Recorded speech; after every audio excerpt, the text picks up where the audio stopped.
Man, because out there in Missouri, there's intoxicating hemp booming in Missouri as regulators in the marijuana industry try to shut it down, you guys. That's right.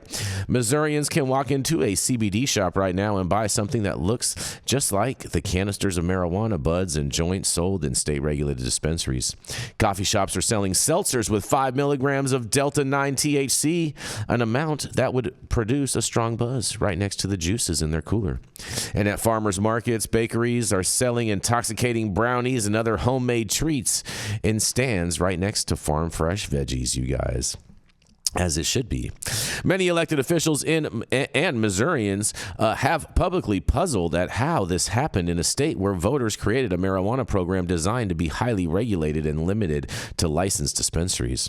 And while there's no single explanation, industry experts and cannabis advocates say that much is to blame or credit goes to a little notice provision in the 2018 Farm Bill that is effectively acting as a backdoor to widespread marijuana legalization. And this is why I tell you guys that the Farm Bill is the marijuana default legalization. But nonetheless, in a quote, now people are saying, well, basically all marijuana is hemp, said David Villancourt, a board chair member and co-founder of Denver-based SC3 Collective. It's all legal. The Farm Bill legalized it. Yes, you are right, because it's all THCA. Villancourt spoke during a panel discussion last week at the MJ Unpacked conference held in St. Louis, where lab experts and regulators chimed in on various panels to talk about the impact of hemp products on the marijuana industry and how to regulate it. Since Congress descheduled hemp in the 2018 Farm Bill, many states have been grappling with how two nearly identical intoxicating cannabis markets that are bound by very different rules, Villancourt said. In Missouri, there's no government agency in charge of making sure products being sold as intoxicating hemp are actually made from hemp, and no agency is making sure these products are safe, and there's no age restrictions set by the government to buy them. Villancourt said this market has eclipsed the state-regulated marijuana industry in size and in some parts of the country. And in a quote says, that's significant because the marketplace didn't exist several years ago, he said. While Delta-8 edibles or seltzers are most recognizable products in the intoxicating hemp industry, the products are rapidly evolving, making it challenging for regulators to keep up. And in a quote, from a health community standpoint, we are very concerned with brand new compounds coming out of these processes that we've never seen before, said Amy Moore, director of the Missouri Division of Cannabis Regulation, during one of the panel discussions at the conference. She also says, we really have no idea what they do, either from experimentation or study. Well, guess what, lady? These are all the same compounds. It's not like it's something new. But nonetheless, for more, it's even more concerning that these compounds are being made in large amounts and just see what happens. That's not really the case, but whatever. This year, Missouri lawmakers attempted to address the issue, first with failed legislation and later with a stalled-out executive order issued by Governor Mike Pearson trying to ban the products. For the third year, the upcoming legislative session will be the battlefield between the hemp and the marijuana industries. Both will be pushing for their own proposals of sensible regulations. This, in quotes, civil war between the two industries is happening all over the country, said cannabis attorney Rod Kite. Shout out Rod Kite. He's a great attorney who has represented hemp businesses in lawsuits nationwide, and in a quote says, which one is going to win out, he asked, or what is the end result here? On one hand, the marijuana companies say it's unfair that they played by the rules, and Kite said, and now have to compete with purported hemp products available at gas stations. On the other side, hemp industry leaders say what they're doing is legal under the federal and state law, and in a quote, these are all different things that the people have in their minds about what it means to have legal hemp, Knight said. But the reality of the situation is, for all practical purposes, cannabis is legal in the United States. We just call it hemp. Pearson's attempt to summer the ban on intoxicating hemp remains on hold, and perhaps indefinitely. When the order went into effect on September 1st, the governor was hoping to utilize compliance officers at both the state's Division of Alcohol and Tobacco and the DHSS Bureau of Environmental Health Services to implement the ban. However, Those plans quickly came to a halt when the Secretary of State, Jay Ashcroft, rejected the emergency rules that would have given the Alcohol Division the authority to conduct inspections. That meant that the state's food inspectors were left to handle compliance on their own. But a lawsuit by the Missouri Hemp Trade Association and the bungled raid for hemp seltzers at a veterans home on September 11th have squashed any further actions. Thank goodness Peanut wasn't there. The two current pathways for a ban to move forward, though, through administrative rules and potentially new legislation, won't see any movement until the spring, and they both will be met by the hemp industry's growing political power, which includes the Missouri Petroleum and Convenience Association and many liquor distributors. In a quote, "Frankly, alcohol sales are off," Chris Lindsay, director of state advocacy for the American Trade Association of Cannabis and Hemp, said during a panel discussion at the St. Louis conference. In a quote says, "That leaves a lot of alcohol distributors looking for new products. The opposition also includes a number of small business owners," Kite said. And in a quote says, "In Missouri, where you wouldn't ban these products because it would completely pull the rug out from underneath the multi-billion-dollar industry, mostly confiscating of small businesses," Knight said, "and give it to the existing license holders, which tend to be huge corporate entities. The argument that banning these products would harm thousands of small businesses in Missouri and further feed what critics call the marijuana monopoly was largely successful in blocking proposed legislation in the last 2 years." However, the state is not backing down, and the Division of Alcohol and Tobacco Control proposed new state rules this month that would ban the sale of hemp-derived products for any licensed liquor retailer. Those rules must be approved by a legislative committee that oversees administrative rules, and the Missouri Department of Health and Senior Services preliminary budget request for $877,000 to fund more food inspectors to implement Parsons' executive order. Those funds would become available as of July 1st if lawmakers approve the request as part of the state budget, and the department estimates that 40,000 food establishments and smoke shops and 1,800 food manufacturers could potentially be affected by the governor's order. The budget request states, in a quote, "But the majority of these facilities are at low risk of requiring investigation. It is estimated that all 7 inspection staff can conduct 2,900 to 3,500 site visits annually." It states the department also budgeted $160,000 to hire 2 full-time attorneys in the event that business owners challenge enforcement actions. On the other side, the hemp industry will be proposing its own legislation for regulations on these products, including testing, age restrictions, and packaging and labeling. Diana Elberburden, chair of the Cannabis Beverage Association, notes that THC seltzers and drinks are being sold at the country's largest liquor retailers, including Total Wine and more. Just the things I've been telling you guys about. And that's even more of a reason why states like Missouri need to pass regulations to prevent an absolute disaster from happening, she says. This has really evolved, Elburn told the attendees at the St. Louis conference, and in a quote says, "And it's exciting, but we also need sensible regulation in place to make sure that the consumer is kept safe. We need to push for it, and alcohol is a power that can get behind us and really put this across the finish line," they say. Moore, the head of Missouri's marijuana regulatory agency, explained that her division has learned how to create a successful regulatory framework since medical marijuana came online in 2018. And if hemp products are allowed to be sold outside of dispensaries and their regulatory framework, it would be like starting over from scratch, she said. Moore said, "It's important to be very concerned about health and safety, which I think we all are," she said. "And I would say that it's a big project, a lot to be done there. One of the most common ways to make these products, and is often referred to as a loophole, is the convert the non-intoxicating compound CBD into the psychoactive compounds of Delta 8 and Delta 9 THC by using a chemical conversion." Several experts talked about this process, creating new compounds that have not been tested. And in a quote says, "You end up creating a lot of other chemicals besides the one that you're targeting, and it's very expensive to pull all that back out," Lindsay said.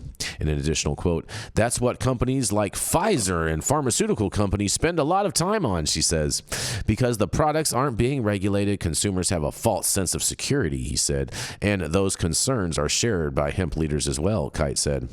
fueling their push for regulations. And quote says, "We don't know how they interact with humans, and safety is a big concern," he said. However, Kite says he sees a shift in the industry moving away from the conversations and a lot of these strange sorts of cannabinoids. For the most part, you're beginning to see more and more products that are just sort of Delta-9, CBD, and THCA, he said.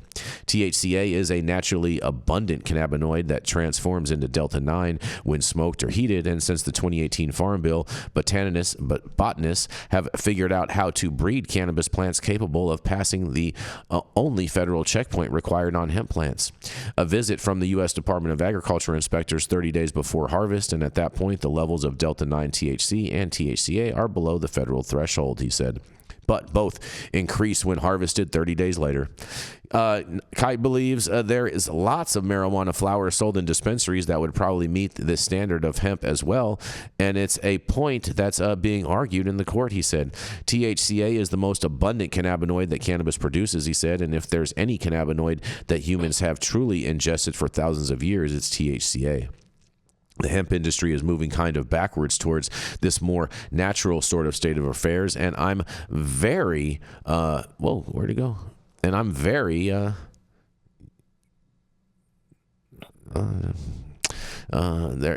there's any cannabinoid that humans truly have ingested thousands of years, it's THCA, and the hemp industry is moving kind of back towards this more natural sort of state of affairs, and I'm very pleased with that, he says. Well. Sounds like Missouri got their hands full, and I think ultimately they're going to be unsuccessful in trying to block this.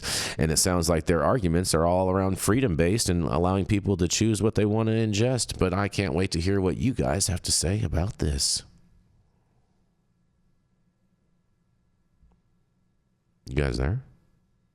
I'm sorry, I was arguing with the LA City Department of Finance. My bad. Mm-hmm. I was arguing with somebody. Confused. Are they trying to stop That's my job. the hemp?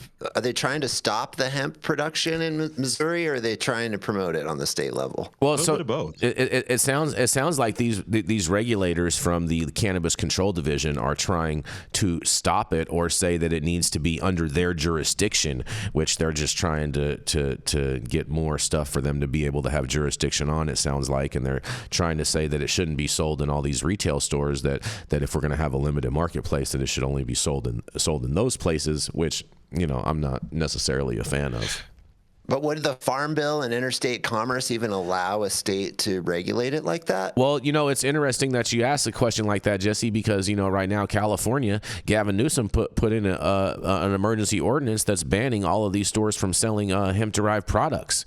And he doesn't have any allocated budget for that, but he's allowing code enforcement officers in all of these different little smaller jurisdictions to be able to use that as a way to go and police these businesses. So, you know, Jesse, is your head about to explode? What's going on there, bro? It is about to explode. I just can't understand it. I don't understand what first of all, you can't enforce it. Second of all, where are you coming from with this? Third of all, doesn't that screw with the federal laws, and doesn't that screw with interstate commerce? And aren't you trumping the FDA and the Farm Bill and everything else that's being built? Like, I don't understand it. I think you're totally right on that. And I'm going to talk with Rod when he gets back from vacation and ask him if there's some type of a class action lawsuit that we can sue these states with in regards to these prohibitionist policies. Don't waste your time. Why is that? Why you say that, Dr. Mark? Kite shills for the hemp industry, okay? Mm-hmm. He's an attorney who's highly paid by the deep pockets that are basically controlling the hemp industry to tell them what they want to know, right? Which is a selective interpretation of the Farm Bill. It says in the Farm Bill, you have to decarboxylate that, right? So anything high in THCA is going to be high in Delta-9 THC, period. THCA is 87% by weight Delta-9 THC. There is no loophole here, folks. These people are playing this off as a loophole, but they're doing it at incredibly high risk, but they got deep pockets that can basically shoulder the risk. That's it. They're making money hand over fist. Like Valancourt said, yeah, this market eclipses all the combined regulated cannabis markets put together, right? They have a bigger war chest. They have a larger addressable market. And the reason why that bill in Florida failed is because of the hemp industry, period. You think it's because of I think it's because of no home grow. Well, yeah, whatever. Now when it comes to people making billions of dollars, they like things just the way it is. Kick the can down the road on the farm bill so we can continue to make billions of dollars. This is just very, very apparent that that's what's happening here. And the people who, invested in cannabis licenses and have to get background checks on everyone, have to have a full suite of security cameras, right? Have to just go through all this over onerous regulation. By the time they get a product to market, the hemp companies have beat them to market with a cheaper product, cheaper at retail. How do you compete when you want to send someone to a dispensary, buy a vape pen for $40 or $50? How do you compete with an $18 one that's on the internet? You don't. Well, the only way to compete with that is in the commodity market. We're in a commodity market where basically low price is going to win all day long. All day long. That's what the trap market teaches us, right? Well, that's what I was going to say, Dr. Mark. That's what I was going to say is the only way to compete with that $18 vape pen at the gas station is from the trap market. That would be $15. Yeah. So, Jason, I've said this before. I mean, I think if we end cannabis prohibition, this market for recreational synthetics, supposedly all coming from hemp, is going to basically end. So, I think Valancourt's got that right, that these two things should merge. But see, he's got a dog in the fight because his company is all about regulation and Schedule 3 and yada, yada this. They need to end prohibition so people can grow their own medicine. But then what that's going to do is it's going to level the playing field between the hemp, the trap, and the regulated cannabis markets. And it's going to bring it all into one. People can grow tomatoes at home, but I'm not a very good tomato grower, so I go to the Amish farm on the other side of the hill to buy my tomatoes, right? He does a much better job. But, again, I think you have to take some of these things with a grain of salt because a lot of people have a lot of money at stake here, and then money is going to win. I think that's what this market is all about. It's all about money. Hold on, Dr. Mark. When you go to this Amish farmers market, do they have like rentable carriage and buggies, wagons and stuff that you can rent while you're there? Because I think that would be awesome.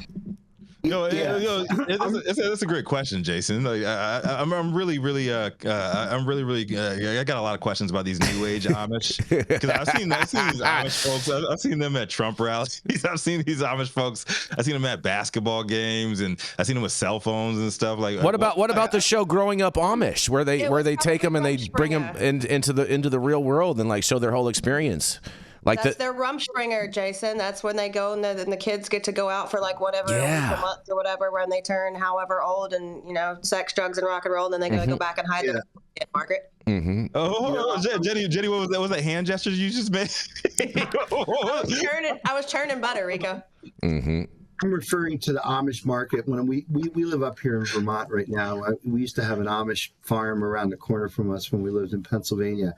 Let me tell you something. They know how to make money, and they know what their brand is all about, because if you go there the Wednesday before Thanksgiving, right next to the horse and buggies that you're talking about, you'll see Range Rovers and BMWs and Mercedes, because everyone is online to get their free-range Amish turkey, their free-range Amish bird. When you get up to the front of that line, you'll see a 14-year-old Amish girl in a bonnet and dainty lace, rifling through a stack of 20s like a Vegas dealer. Okay.